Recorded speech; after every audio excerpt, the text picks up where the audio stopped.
Hello my dear students, कैसे हैं आप लोग। उम्मीद करता हूं मस्त होंगे। आपकी पढ़ाई एकदम से मस्त चल रही होगी।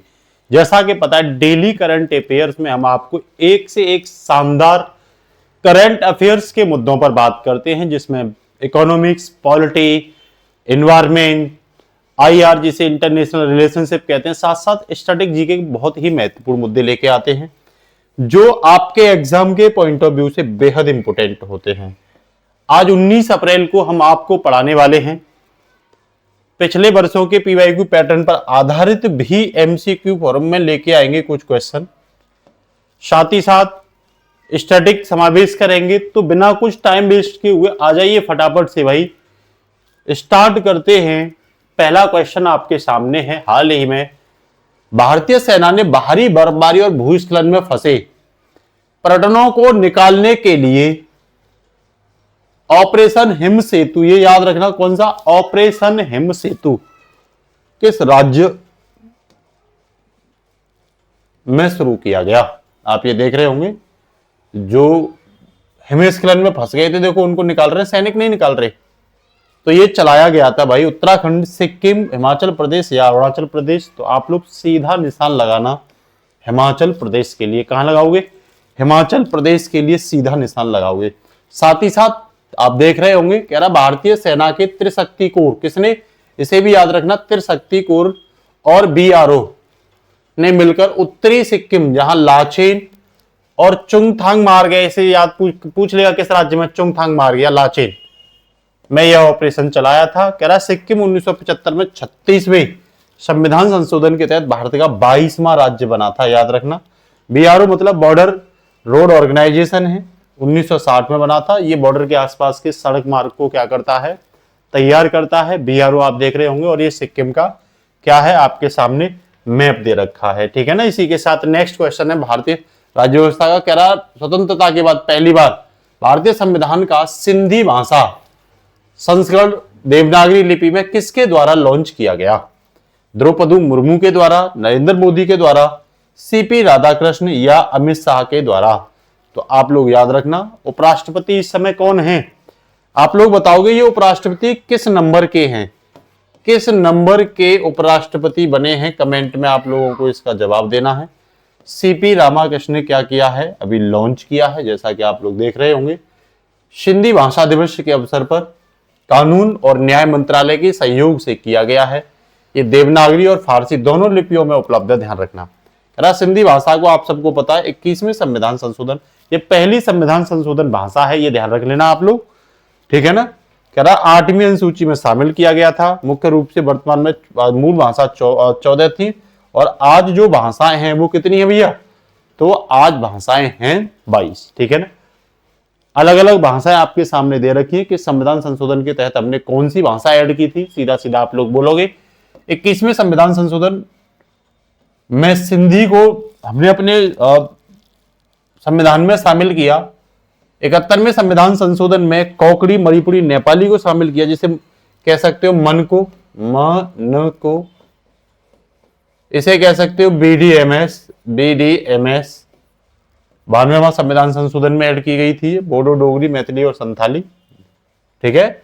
आपको ये बताना है कि ये भाषाएं किस क्षेत्र में बोली जाती हैं। बोडो किस क्षेत्र में, डोगरी, मैथिली, संथाली किस क्षेत्र में बोली जाती है, कोंकणी किस क्षेत्र में बोली जाती है, मणिपुरी और नेपाली ये किस किस क्षेत्र में बोली जाती हैं, आप लोग बता के दोगे। और ये संविधान संशोधन किस वर्ष हुए थे, तीनों के वर्ष बताओगे मुझे, ठीक है ना। तीनों के क्या बताओगे, वर्ष बताओगे मुझे, किस किस वर्ष ये संविधान संशोधन हुए थे। अगला क्वेश्चन है, नारकोटिक्स मामलों की जांच को बेहतर बनाने के लिए हाल ही में किस राज्य की पुलिस ने भारत का पहला नारेट AI टूल लॉन्च किया है? दिल्ली पुलिस ने, उत्तर प्रदेश पुलिस ने, महाराष्ट्र पुलिस ने या गुजरात पुलिस ने? तो इसका आंसर जो होने वाला है वो गुजरात पुलिस होने वाला है। कौन सा होने वाला है? गुजरात पुलिस होने वाला है। ये AI तरीके का क्या किया है, टूल लॉन्च किया है, ठीक है ना, NCB, नारकोटिक्स कंट्रोल ब्यूरो के द्वारा। तो ये NARIT का मतलब क्या है, narcotics analysis and RAG, rock, कह रहा बेस्ड ऑन इन्वेस्टिगेशन टूल है। पुलिस को NDPS एक्ट के तहत एफआईआर विश्लेषण, कानून मार्गदर्शन और सजा दर को बढ़ाने में क्या करता है, मदद करता है। अभी गुजरात पुलिस को लेकर के ये क्या रहा है, चर्चा में रहा है, याद रखना। अगर मैं एनडीपीएस एक्ट की बात करूं तो ये narcotics drug and psychotropic substance act 1985 में लागू किया गया था, इसे याद रखना। नारकोटिक्स कंट्रोल ब्यूरो इसकी मुख्य नोडल क्या है, एजेंसी है। ये भी टॉपिक आप याद रखोगे, याद रखोगे, सभी महत्वपूर्ण टॉपिक हैं। कह रहा 11 अप्रैल 2026 को महान समाज सुधारक महात्मा ज्योतिबा राव फुले की 200वीं जयंती मनाई गई। उन्होंने 1873 में किस प्रसिद्ध संस्था की स्थापना की थी, आर्य समाज की, ब्रह्मा समाज की, सत्य शोधक समाज की या प्रार्थना समाज की। तो आप सबको पता है ज्योतिबा राव फुले ने सत्य शोधक समाज की, आप देख रहे होंगे इन महान हस्तियों को। कह रहा पीएम मोदी ने 200वीं जयंती पर शुरुआत पर उनकी श्रद्धांजलि दी और सत्य शोधक समाज का उद्देश्य क्या था, शूद्र और दलित समुदाय को सामाजिक शोषण से क्या कराना, मुक्त कराना। कुछ एग्जाम बूस्टर की तरफ से देखोगे तो ज्योतिबा फुले को 1873 में अपनी प्रसिद्ध पुस्तक गुलामगिरी, ये गुलामगिरी कई बार एग्जाम में पूछी गई है, याद रखना किसकी है, ज्योतिबा राव फुले की, क्योंकि इनका नाम ना पूछ के इनकी पुस्तक पूछ लेगा। ज्यादातर तो उनके आसपास की चीजों को ही पूछता है और हमने आपके करंट अफेयर्स में उनके आसपास की ही चीजों को लाने का क्या किया है, प्रयास किया है, ठीक है ना। कह रहा महात्मा की उपाधि 1888 में विट्ठल राव कृष्ण जी वाडेकर द्वारा दी गई थी। ये भी पूछ लेगा कि भाई ज्योतिबा राव फुले को जो महात्मा की उपाधि दी गई थी वो कब दी गई थी, 1888 में, और किसके द्वारा, विट्ठल राव कृष्ण वाडेकर के द्वारा दी गई थी। ये गुलामगिरी आपको पता ही 1873 में ये लिखी गई थी, इसे आप लोग क्या रखोगे, याद रखोगे, ठीक है ना। इसके साथ ही नेक्स्ट क्वेश्चन है, हाल ही में खबरों में रहा रायमोना राष्ट्रीय उद्यान जहां छिपकली की एक नई प्रजाति खोजी गई है, ये दिख रही है आपको, किस राज्य में स्थित है, आसाम, अरुणाचल प्रदेश, मेघालय, पश्चिम बंगाल। तो आप लोग याद रखना ये कहां पे है भाई, ये आसाम में है। कहां है, आसाम में। रायमोना राष्ट्रीय उद्यान, कई बार ऐसे ही राष्ट्रीय उद्यान जो चर्चा में रहते हैं उनको क्या कर लेते हैं, पूछ लेते हैं, ठीक है।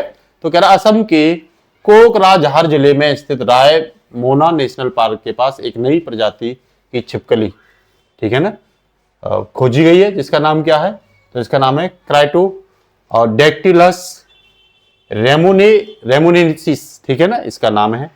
कह रहा रायमोना को 2021 में असम का छठवां राष्ट्रीय उद्यान घोषित किया गया। यह क्षेत्र लुप्त प्राय गोल्डन लंगूर, किसके लिए, गोल्डन लंगूर के लिए बहुत ही प्रसिद्ध है। तो ये इसके साथ जो फैक्ट है आप देखना गोल्डन लंगूर को, ये जैव विविधता स्पोर्ट की दृष्टि से ये क्षेत्र काफी क्या है, आसाम, ये आप देख रहे होंगे। आसाम को अगर बहुत महत्वपूर्ण अगर क्वेश्चन यहां से उठाते हो तो ध्यान रखना ये सभी पूर्वोत्तर राज्यों से अपनी सीमा साझा करता है, अरुणाचल प्रदेश, नागालैंड, मणिपुर, मिजोरम, त्रिपुरा, मेघालय और साथ ही साथ ये पश्चिम बंगाल से भी करता है। ध्यान रखना सिक्किम से ये अपनी सीमा साझा नहीं करता है, ठीक है ना। यही जिला है इस साइड में, इसके पश्चिम में कोकराझार असम, ठीक है ना, याद रखना। यही रायमोना नेशनल पार्क भी है। नेक्स्ट क्वेश्चन की अगर मैं बात करूं तो हाल ही में भारत ने किस पड़ोसी देश के साथ पुनात सांगच्छू सेकंड एक पनबिजली परियोजना के निर्यात टैरिफ प्रोटोकॉल पर क्या किया, हस्ताक्षर किया है। कौन है वो, नेपाल, बांग्लादेश, म्यांमार या भूटान। तो आप लोग याद रखना कौन है, भूटान। आपको ये बताना है भूटान अपने यहां जो जीडीपी इंडेक्स जारी करता है वो कौन सा करता है ना, क्या ये हैप्पीनेस इंडेक्स जारी करता है अपने यहाँ, एनवायरमेंट को शामिल करता है। ये आप परियोजना देख ही रहे हैं। इसके साथ अगर मैं आपको साथ ही साथ और बताऊं तो 3 परियोजना और हैं, चूखा, ताला और कुरेचू। पूछ लेगा ये कहाँ की परियोजना, तो इंडिया और भूटान की। कह रहा अन्य पनबिजली परियोजना चूका है, ताला है और कुरिच्छी है, ठीक है। तो इसका आंसर भूटान रहेगा। कह रहा है यह 1020 मेगावाट क्षमता का हाइड्रो इलेक्ट्रिक प्लांट है जो भारत को अपनी अतिरिक्त बिजली निर्यात कर रही क्षमता को क्या देगा, बढ़ावा देगा। इसके साथ ही नेक्स्ट क्वेश्चन की मैं बात करूं तो कह रहा हाल ही में आई कैग की रिपोर्ट के अनुसार किस राज्य में विशेष रूप से कमजोर जनजाति समूह पीबीटीजी की 54% लगभग 1.6 लाख आबादी कल्याणकारी योजनाओं से क्या हुआ, वंचित है। ये आप देख रहे होंगे कौन सा क्षेत्र है ये, ठीक है। तो मध्य प्रदेश, उड़ीसा, झारखंड और छत्तीसगढ़। तो इसमें आपको छत्तीसगढ़ देखने को मिलेगा। और कैग का काम क्या होता है, जो व्यय होता है उस पर ध्यान देना। आर्टिकल 148 किसके लिए है, तो ये कैग के लिए ही है, याद रखना, controller and auditor general of India. ये आर्टिकल 148 संविधान में जो दिया गया है वो किसके लिए दिया गया है, कैग के लिए दिया गया, ध्यान रखना। आप लोग ये बताओ कैग की नियुक्ति कौन करता है, अगर आपसे पूछे तो भैया आराम से बता दो कैग की नियुक्ति कौन करता है ना, ये आप लोग बताओगे आंसर, ठीक है। इसके साथ ही कह रहा है कैग के ऑडिट से पता चलता है कि उड़ीसा में ओपेलिप जैसी योजनाओं के बावजूद बिरहोर जैसी कई पीबीटीजी, ये बहुत सेंसिटिव जनजातियां होती हैं, समुदायों तक लाभ नहीं पहुंचा है। भारत में कुल 75 पीबीटीजी हैं, सबसे ज्यादा संख्या 13 जो है वो उड़ीसा में ही है। कैग नियंत्रण माल्य का परिचय है, जिसका वर्णन किस आर्टिकल में है, तो 148 आर्टिकल में है, ये याद रखना आप लोग, ठीक है। नेक्स्ट कह रहा है हाल ही में एक ही जहाज पर 6008 कारों का रिकॉर्ड निर्यात कर भारत का सबसे बड़ा ऑटोमोबाइल निर्यात हब कौन सा बंदरगाह बन गया है। Kandla port, Jawaharlal Nehru port, Chennai port या मुद्रा पोर्ट। तो इसमें जो मुद्रा पोर्ट है, ठीक है ना, ये अडानी का है, ध्यान रखना। तो ये सबसे ज्यादा 6008 कारों के लिए क्या हुआ है, कह रहा अडानी पोर्ट द्वारा संचालित मुद्रा पोर्ट ने रोल ऑन और रोल ऑफ रोरो परियोजना के तहत टर्मिनल के जरिए, रोरो परियोजना का मतलब है कि मान लो ये यहां से अगर यहां इधर होके कारें जाएंगी तो काफी टाइम लगेगा, तो यहां टर्मिनल के द्वारा ये यहां से सीधा यहां उतार देता है, ठीक है ना। इस परियोजना को रोरो परियोजना कहते हैं, रो परियोजना कहते हैं, ठीक है ना, मतलब रोल ऑन रोल ऑफ। कह रहा है इसके जरिए जहाज पर सबसे ज्यादा गाड़ियां बेचकर राष्ट्रीय रिकॉर्ड बनाया है। मुद्रा पोर्ट गुजरात में कच्छ की खाड़ी के उत्तरी तट पर है। यह कार्गो वॉल्यूम के हिसाब से भारत का सबसे बड़ा कॉमर्शियल और प्राइवेट बंदरगाह है। जो किसका है, कौन इसे रेगुलेट कर रहा है, तो अडानी पोर्ट्स कर रहा है, ठीक है ना। इसके साथ ही अगर मैं आगे बात करूं तो इसरो ने हाल ही में भारत के पहले मानव अंतरिक्ष उड़ान मिशन गगनयान के लिए दूसरा integrated air drop test IADT 0.2 कहां आयोजित किया है। ये आप देख रहे हैं, ये कल मैंने बताया भी था किस जहाज से किया गया है, ठीक है ना। तो पोखरण राजस्थान, सतीश धवन अंतरिक्ष केंद्र हरिकोटा, चांदीपुर उड़ीसा या थुम्बा केरल। तो इसका आंसर होगा सतीश धवन अंतरिक्ष केंद्र हरिकोटा। आप बताओगे किस राज्य में पड़ता है, ये आप बताओगे किस राज्य में ये जो पड़ता है ना, वो किस राज्य में पड़ता है, कमेंट में आप लोग क्या करोगे, ये बताओगे, ठीक है ना। इसके साथ ही नेक्स्ट क्वेश्चन है, ये आंसर इसका हो गया। और वायुसेना ने चिनूक हेलीकॉप्टर से इसकी मदद की है। 5.17 वजनिक क्रू मॉडल को 3 किलोमीटर की ऊंचाई से गिराया गया है और पैराशूट सिस्टम की टेस्टिंग की गई है ना, गिरा करके। जो क्रू मॉडल तो देखो ये है, आप देख रहे हैं, ये कह रहा है गगनयान मिशन का उद्देश्य है इंसानों को 400 किलोमीटर की लो अर्थ ऑर्बिट में 3 दिन के लिए भेजना। इसे LVM-3 रॉकेट द्वारा, इस रॉकेट का भी नाम याद रखना, LVM-3 कभी पूछे तो किसके द्वारा, LVM-3 रॉकेट के द्वारा, ठीक है ना। ये रॉकेट का नाम आपको याद रहना चाहिए। कह रहा हाल ही में भारत और किस देश के बीच संयुक्त सैन्य अभ्यास दस्तलिक, देखो ये रिवीजन आ गया आपके लिए, बार बार रिवीजन होती रहेंगी, चीजें दिमाग में भर जाएंगी, आप देखते ही लगा दोगे। कजाकिस्तान, उज्बेकिस्तान, किर्गिस्तान और ताजिकिस्तान। तो इसका आंसर उज्बेकिस्तान होगा। क्वेश्चन आपके लिए यह है कि इन चारों की आप लोग क्या बताओगे, राजधानी बताओगे। ये कई बार PCS में पूछी गई है, चारों की क्या बताओगे आप लोग, राजधानी बताओगे, ये याद रहनी चाहिए, ठीक है ना। यहीं पे ध्यान रखना, अरल सागर है, अरल सागर कौन सा, अरल सागर। तो आप ये बताओगे अरल सागर किन 2 देशों के बीच अपनी सीमा को साझा करता है, किन, ये देश कौन सा है, ऊपर वाला और नीचे वाला कौन सा। अरल सागर भी हाल में चर्चा में रहा था, इसीलिए मैं यहां से क्वेश्चन आपके लिए पूछ रहा हूं, आप मैप में भी जाके दे सकते हो, ठीक है ना। तो कह रहा है भारत और उज्बेकिस्तान की सेनाओं के बीच दस्तलिक अभ्यास का 7वां संस्करण है, ये भी ध्यान रखना, बार बार याद दिला रहा हूं। उज्बेकिस्तान के नमगन में शुरू किया गया है। मुख्य उद्देश्य संयुक्त विशेष अभियान और आतंकवाद विरोधी कौशल को क्या करना, मजबूत करना। नमगन ये जगह आप याद रखोगे। कह रहा है यह अभ्यास हर साल, तो ये वार्षिक अभ्यास है, भारत और उज्बेकिस्तान के बीच बारी बारी से आयोजित किया जाता है। पिछले संस्करण भारत का पुणे में आयोजित किया गया था, याद रख लेना आप लोग, भूलना नहीं है टॉपिक को। नेक्स्ट क्वेश्चन है इसरो प्रमुख वी नारायण के अनुसार भारत किस वर्ष तक G20 जलवायु उपग्रह लॉन्च करने की योजना बना रहा है? 2025, 2026, 2027 या 2030? तो इसका सही आंसर जो होगा वो 2027 तक भारत क्या कर देगा, G20 क्लाइमेट सैटेलाइट को लॉन्च कर देगा। ठीक है ना, ये इस तरह का कुछ अर्थ की ऑर्बिट पर क्या करेगा, लॉन्च करेगा। तो 2027 कह रहा है इसरो 2027 तक देशों के लिए विशेष जलवायु उपग्रह लॉन्च करेगा। जलवायु परिवर्तन, वायु प्रदूषण और अन्य मौसम संबंधी निगरानी इसका क्या होगा, उद्देश्य होगा। और इसका लक्ष्य जो रखा है वो 2027 तक रखा है, ये भी आप क्या रखना, याद रखना। ठीक है ना।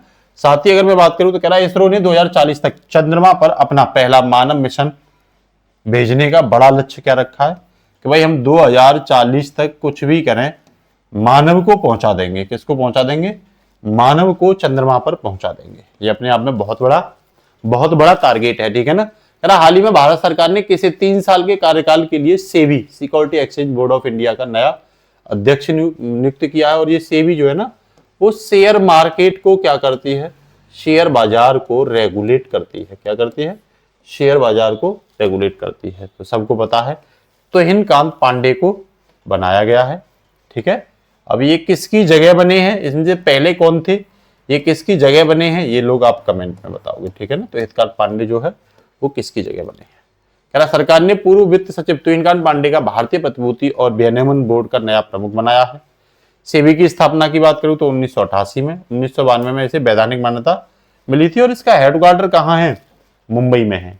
ये हमारे यहाँ 2 स्टॉक एक्सचेंज है, एक बॉम्बे स्टॉक एक्सचेंज जिसे BSE कहते हैं, ये एशिया का सबसे बड़ा और पुराना स्टॉक एक्सचेंज, और दूसरा है भैया नेशनल स्टॉक एक्सचेंज, है ना, ये सबसे पुराना है। आप ये बताओगे बॉम्बे स्टॉक एक्सचेंज जो था वो किस वर्ष बना था, अगर पुराना है तो आपको ये बताना है कि ये किस वर्ष बना था। ठीक है। देखो ये आंसर जो मैंने पूछा है वो आपके सामने ऑलरेडी दे रखा है। ठीक है। आगे चलिए। अंतरराष्ट्रीय मुद्रा कोष के नवीनतम आंकड़ों के अनुसार 2025 में नामात्र आधार पर भारतीय अर्थव्यवस्था दुनिया में किस स्थान पर रही, आपको बताइए। IMF ने बताया था कौन से स्थान पर रही, 6वें स्थान पर रही थी। ठीक है। अब आप ये बताओगे पहले, दूसरे, तीसरे, चौथे और 5वें स्थान पर कौन रहे हैं। फटाफट क्या कर दोगे, क्योंकि अब तो आपको तैयार हो जानी चाहिए। 2-3 बार आप कमेंट में लिखोगे तो ये आपके दिमाग में भर जाएगी। दूसरी चीज कुछ भी पूछ ले आप झटाक से क्या करोगे, आंसर दोगे। ठीक है। चले भैया आगे। तो कह रहा IMF के अनुसार भारत 2025 में दुनिया की 6वीं सबसे बड़ी अर्थव्यवस्था बन गया। 6.5 वृद्धि दर के साथ भारत 2026 में सबसे तेज बढ़ने वाली प्रमुख अर्थव्यवस्था बना रहेगा। IMF का अनुमान है कि भारत 2027 तक दुनिया की चौथी और 2031 तक दुनिया की तीसरी अर्थव्यवस्था बन जाएगा। मतलब 25 में कौन से स्थान पर है, 6वें पर। 27 में कौन से पर बन जाएगा, चौथे पर। और 31 में कौन से पर बन जाएगा, तीसरे स्थान पर बन जाएगा। किसके अनुसार, IMF के अनुसार। IMF का हेडक्वार्टर कहाँ है, जल्दी से बता दो। ठीक है ना, कमेंट में लिख देना IMF का हेडक्वार्टर कहाँ है। सब रटा दूंगा आपको, एक एक करंट ऐसी करा दूंगा। कभी आपको करंट ही तैयार नहीं करनी पड़ेगी, ये ध्यान रख लेना। कभी आपको करंट ही तैयार नहीं करेगी। देखो ये क्वेश्चन आपको पता है, हाल ही में किस मंत्रालय ने 10 लाख ग्रामीण महिलाओं को साइबर सुरक्षा प्रशिक्षण देने के लिए E-SAFE कार्यक्रम लॉन्च किया है, सबको पता है। महिला एवं बाल विकास मंत्रालय, इलेक्ट्रॉनिक्स IT मंत्रालय, ग्रामीण विकास मंत्रालय और शिक्षा मंत्रालय। तो सबको पता है इलेक्ट्रॉनिक्स मंत्रालय ने क्या किया है, महिलाओं के लिए, मतलब साइबर फ्रॉड जो हो जाता है उनके साथ, उसके लिए। ठीक है ना। तो ये इलेक्ट्रॉनिक्स मंत्रालय ने ग्रामीण महिलाओं को डिजिटल, ग्रामीण महिलाओं की बात करा, धोखाधड़ी से बचाने के लिए प्रोग्राम लॉन्च किया है। कह रहा 2029 तक 10 लाख महिलाओं को साइबर सुरक्षा का क्या करेंगे, प्रशिक्षण दे देंगे। ये है ना, इसमें सामुदायिक सशक्तिकरण को फोकस दिया जाएगा। प्रशिक्षण के कौन देगा, साइबर सखी के माध्यम से ये प्रशिक्षण क्या किया जाएगा, दिया जाएगा। ठीक है ना। तो इससे एक बड़े समुदाय, महिला समुदाय को क्या मिलेगा, सशक्तिकरण मिलेगा, एम्पावरमेंट मिलेगा। कह रहा है ये से लिख भी सकते हो इस पर को, जब महिला एम्पावरमेंट पर जब कोई मेंस वगैरह में लिखना होता है तो वहां बड़े आराम से आप लोग क्या कर सकते हो, इसे लिख सकते हो। ठीक है ना। कह रहा है महिला साइबर क्राइम, कह रहा है प्रशिक्षण महिलाएं साइबर सखी कहलाएंगी और यह विशेष रूप से महिला स्वयं सहायता समूह SHG के माध्यम से क्या करेंगी, काम करेंगी। ठीक है ना। इसके साथ ही नेक्स्ट है, घरेलू स्टार्टअप इको सिस्टम को बढ़ावा देने के लिए सरकार ने कितनी राशि के स्टार्टअप इंडिया फंड्स 2.0 FOP 2.0 को अधिसूचित किया है। 5,000 करोड़, 8,000 करोड़, 10,000 करोड़ या 15,000 करोड़, तो ध्यान रखना 10,000 करोड़ का किया इसमें लॉन्च किया है। कह रहा भारत सरकार का DPIIT ने शुरुआती और विकास की चरणों वाले स्टार्टअप को जरूरी फंडिंग देने के लिए 10,000 करोड़ के FOP 2.0 की शुरुआत की है। सरकारी फंड है ये, निवेशक को, AIFS निवेशक को दिया जाएगा स्टार्टअप के विकास करने के लिए। कह रहा यह फंड सीधे स्टार्टअप में पैसा नहीं लगाता, यह सेबी पंजीकृत वैकल्पिक निवेश कोष में निवेश करता है और आगे स्टार्टअप्स को क्या देता है, फंडिंग देता है। ठीक है ना, सीधा नहीं देगा, ये ध्यान रख लेना। हाल ही में भारत के 44वें यूनेस्को विश्व धरोहर स्थल के रूप में किसे सम्मानित किया है? शांति निकेतन को, होयसल के पवित्र मंदिर को, मराठा सैन्य परिदृश्य को या धौलावीरा को? तो आप याद रखना मराठा सैन्य परिदृश्य को क्या किया गया है, लॉन्च किया गया है। ठीक है, और जुलाई 2024 में मराठा सैन्य परिदृश्य को भारत के 44वें यूनेस्को विश्व धरोहर स्थल के रूप में मान्यता दी गई थी। यह छत्रपति शिवाजी महाराज की उत्कृष्ट सैन्य वास्तुकला को दर्शाता है। वर्तमान में भारत में कुल 44 से अधिक क्या है, यूनेस्को साइट है, जिसमें 36 जो है वो सांस्कृत है, 7 जो है प्राकृतिक है, 1 मिश्रित है ना, 44 प्लस है, ये ध्यान रख लेना आप लोग। ठीक, तो क्लास कैसी लगी आप लोग जरूर बताना, और क्लास को ज्यादा से ज्यादा लोगों पर क्या किया करिए, शेयर किया करिए। ठीक है, अगर आप नए हैं तो चैनल को जरूर सब्सक्राइब कर लें, क्योंकि करंट अफेयर्स को आप अगर तैयार करना है तो स्टैटिक जीके बाई गोविंद से तैयार कर लेना, क्योंकि यहां से ज्यादा बेटर करंट अफेयर्स का आपको नियमित रूप से नहीं मिलेगी। ठीक है, हर एग्जाम को डिफीट दोगे इस करंट अफेयर्स के माध्यम से, हर स्तर की करंट अफेयर्स आपको पढ़ाई जा रही है। नमस्कार, जय हिंद बच्चों।